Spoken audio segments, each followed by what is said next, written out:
사랑하는 여러분, 이 귀한 말씀을 듣기 전에 잠시 마음을 모아주십시오.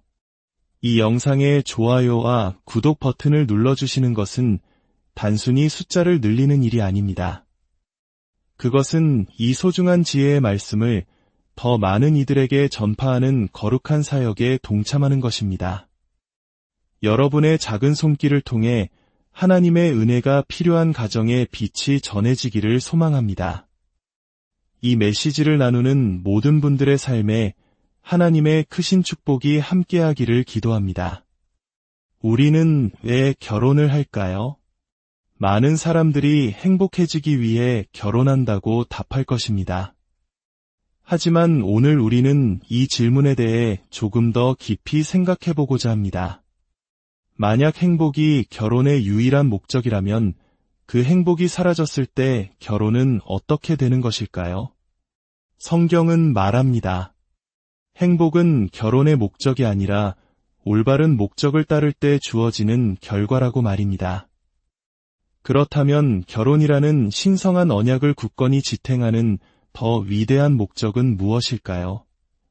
감정이라는 파도에 휩쓸리지 않도록 우리 가정을 단단히 붙들어줄 닿은 과연 어디에 있는 것일까요? 오늘 우리는 구약 성경의 마지막 책 말라기서의 지혜를 통해 이 질문에 대한 답을 찾아가려 합니다.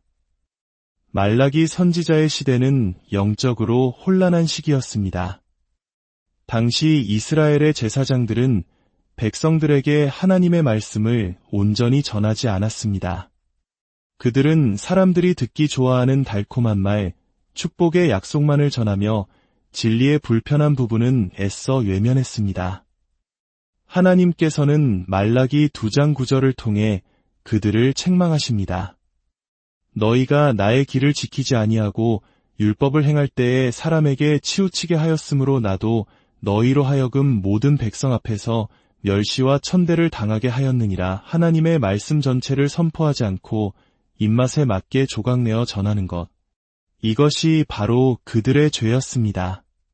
그리고 말라기 선지자가 이제 막 꺼내려는 주제는 그 시대 사람들이 가장 듣기 싫어했던 가장 민감하고 아픈 진실이었습니다. 바로 결혼에 관한 문제였습니다. 어느 날 한 어린 소녀가 할머니의 손에 끼워진 크고 두툼한 결혼 반지를 보며 물었습니다.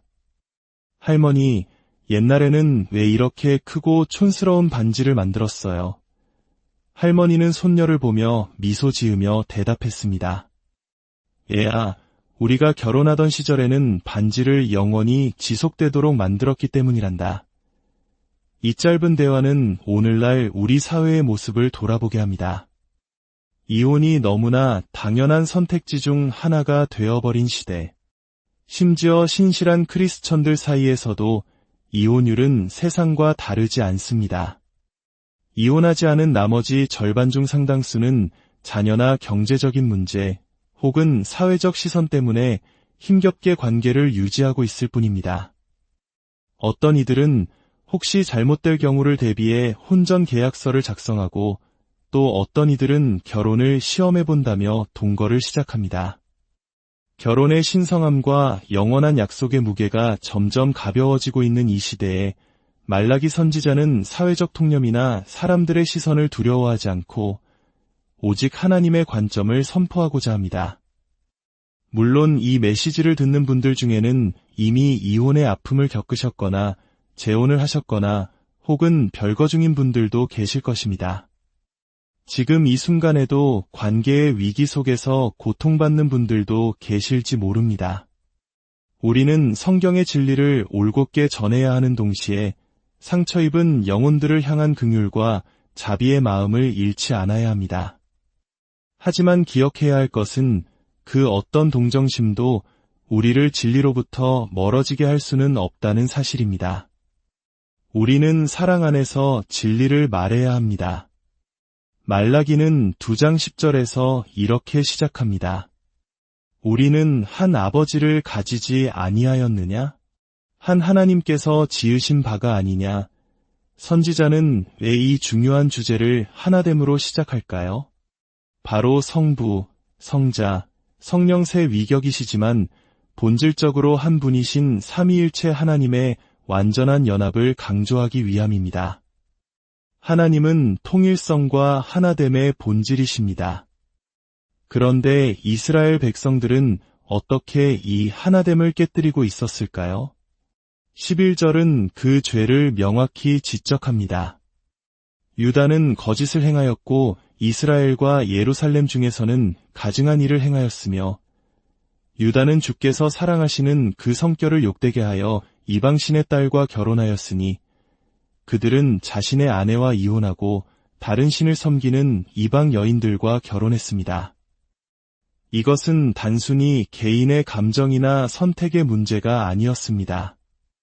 이방 여인들은 그들의 신앙과 우상들을 함께 가지고 들어왔고 그 결과 하나님의 거룩한 성전이 더럽혀졌습니다. 한 사람은 서울로 다른 한 사람은 부산으로 가려고 합니다. 그런데 두 사람이 같은 비행기를 탈 수 있을까요? 불가능합니다. 목적지가 다르기 때문입니다. 하나님께서 믿는 자가 믿지 않는 자와 멍에를 함께 매지 말라고 경고하시는 이유가 바로 여기에 있습니다. 이는 영적인 갈등을 피할 수 없기 때문입니다. 서로 섬기는 신이 다를 때, 인생의 가치관과 방향이 근본적으로 다를 때, 그 가정에는 신들의 전쟁이 시작됩니다. 솔직히 말해, 같은 하나님을 섬기는 부부도 때로는 힘겨운 싸움을 하는데, 하물며 각자 다른 신을 섬긴다면 그 어려움은 얼마나 크겠습니까? 하나님은 결혼을 단순히 인간적인, 사회적인 제도로 보지 않으십니다. 그것은 깊고도 중요한 영적인 문제입니다.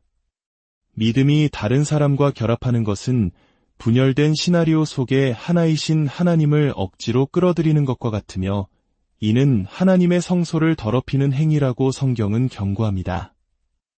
더 심각한 문제는 그들이 이러한 죄를 짓고 있으면서도 영적으로는 매우 경건한 척했다는 것입니다. 13절은 이렇게 묘사합니다. 너희가 이런 일도 행하나니 곧 눈물과 울음과 탄식으로 여호와의 제단을 가리게 하는도다. 그러므로 여호와께서 다시는 너희의 봉헌물을 돌아보지도 아니하시며 그것을 너희 손에서 기꺼이 받지도 아니하시거늘 그들은 교회에 와서 눈물로 기도하고 찬양하며 예물을 드렸습니다. 하지만 그들의 삶은 하나님의 언약을 배반하는 이혼으로 가득 차 있었습니다. 하나님은 말씀하십니다. 나는 너희의 재물을 받지 않겠다. 더 나아가 12절에서는 이 일을 행하는 사람에게 속한 자는 깨어있는 자나 응답하는 자일지라도 만군의 여호와께서 야곱의 장막 가운데에서 끊어버리시리라고 무섭게 경고하십니다. 여기서 말하는 것은 부당한 이혼입니다. 하나님은 부당하게 관계를 끊고 자신의 성소를 더럽히는 자와는 교제하실 수 없다고 선언하십니다. 주목할 점은 하나님께서 이 문제에 대해 말씀하실 때 항상 남자에게 먼저 책임을 물으신다는 것입니다. 이것은 여자는 잘못이 없다는 뜻이 아닙니다. 하나님께서 동산에서 아담과 하와가 죄를 지었을 때 아담아 내가 어디 있느냐? 라고 물으셨지 너희 둘 어디 있느냐? 라고 묻지 않으셨습니다. 하나님은 아브라함과 이삭과 야곱의 하나님이십니다. 왜냐하면 하나님께서는 리더에게 먼저 책임을 물으시기 때문입니다.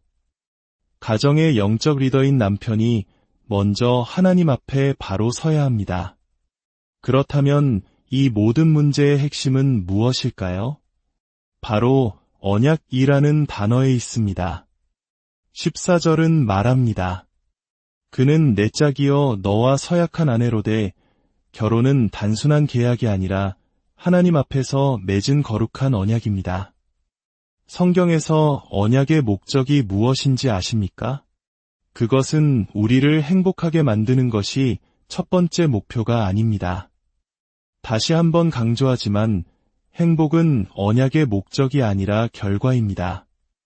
많은 사람들이 결혼의 목적을 행복에 둘 때 더 이상 행복하지 않다고 느끼면 그 관계를 쉽게 끝내려고 합니다. 이상을 찾아 떠났는데 현실의 시련을 만나니 새로운 거래를 하고 싶어지는 것입니다. 하나님의 언약의 진정한 목적은 이것입니다. 바로 역사 속에서 하나님의 나라를 확장하는 것. 하나님께서 아담과 하와를 창조하시고 생육하고 번성하여 땅에 충만하라, 땅을 정복하라고 명하신 것을 기억해 보십시오. 이는 단순히 인구를 늘리라는 의미가 아니었습니다. 온 땅에 하나님의 형상을 퍼뜨리고 하나님의 통치가 임하게 하라는 위대한 사명이었습니다. 결혼이라는 언약의 목적은 바로 하나님의 통치가 이 땅에 확장되는 것입니다. 하지만 대부분의 부부들은 위대한 목적에 이르지 못하고 행복이라는 단계에 머물러 있습니다. 사탄은 이것을 너무나 잘 압니다. 우리의 행복을 빼앗는 방법을, 우리를 불행하게 만드는 버튼이 무엇인지 정확히 알고 있습니다. 우리가 행복만을 추구한다면 우리는 사탄의 공격에 무너질 수밖에 없습니다. 그러나 우리가 언약에서 시작한다면 우리는 결국 행복에 이르게 될 것입니다. 결혼의 목적은 관계를 통해 역사 속에서 하나님의 뜻을 이루어가는 것이며 15절의 말씀처럼 경건한 자손을 구하는 것입니다. 하나님은 우리가 단지 우리를 닮은 아이들을 낳기를 원하시는 것이 아닙니다. 경건한 믿음의 후대를 길러내어 그들이 세상으로 뻗어나가 하나님의 형상을 온 세상에 전파하기를 원하십니다. 진정한 행복은 바로 이 언약의 목적이 성취될 때 따라오는 것입니다. 행복이라는 감정은 결혼이라는 언약이 세워진 위대한 목적을 지탱할 만큼 강한 다이 되지 못합니다. 결혼 언약의 첫 번째 특징은 그것이 초월적이라는 것입니다. 즉, 하나님께서 친히 감독하십니다. 하나님께서 짝지어 주신 것을 사람이 나눌 수 없다고 말씀하셨습니다. 우리가 하나님 앞에서 결혼을 서약하고 문제가 생겼을 때 세상의 판사에게 가서 이혼 판결을 받는 것은 사실상 세상의 법이 하나님보다 더 높다고 인정하는 것과 같습니다. 결혼식에서는 하나님이여 도우소서라고 고백해놓고 관계의 마지막에는 하나님을 철저히 배제하는 것입니다. 이것은 하나님의 주권을 침해하는 행위입니다. 두 번째 특징은 질서, 즉 권위의 사슬이 있다는 것입니다. 고린도전서 11장 3절은 말합니다. 각 남자의 머리는 그리스도요, 여자의 머리는 남자요, 그리스도의 머리는 하나님이시라. 하나님 아래 그리스도가 계시고 그리스도 아래 남자가, 남자 아래 여자가 있습니다. 이것은 가치의 서열이 아니라 역할과 책임의 질서입니다. 남자는 그리스도께 순종하고 아내는 남편에게 순종하며 자녀는 부모에게 순종하는 질서가 바로 설 때 그 가정은 견고해집니다. 사탄이 에덴 동산에서 하와에게 먼저 접근했던 이유가 무엇일까요? 바로 이 하나님의 질서를 뒤집어 여자가 리더가 되고 남자가 수동적인 추종자가 되게 하려던 것이었습니다. 그 질서가 무너지자 온 세상에 혼돈이 찾아왔습니다. 세 번째 특징은 규칙이 있다는 것입니다. 그 두 가지 핵심 규칙은 바로 사랑과 존경입니다. 에베소서 5장은 남편들에게 아내를 사랑하라고 명하고 아내들에게는 남편을 존경하라고 명합니다. 남편은 아내의 마음을 사랑으로 품어주고 아내는 남편의 권위를 존경으로 세워줄 때 그 가정에는 비로소 비정상이 아닌 정상이 되는 조화가 찾아옵니다. 사랑하는 여러분, 우리의 결혼이 단지 개인의 행복을 추구하는 수준을 넘어 하나님의 위대한 역사를 이루어가는 거룩한 언약이 되기를 소망합니다. 우리의 가정이 덧없는 행복이라는 모래 위가 아닌 하나님의 언약이라는 반석 위에 굳건히 세워지기를 축복합니다. 여러분의 가정에 사랑과 존경이 넘치고 주님 안에서 하나의 목적을 향해 나아가는 기쁨이 가득하기를 주님의 이름으로 간절히 기도합니다. 이 메시지가 여러분의 마음에 울림을 주었다면 사랑하는 이들과 함께 나누어 주십시오. 하나님의 지혜가 우리 모두의 가정을 회복시키고 새롭게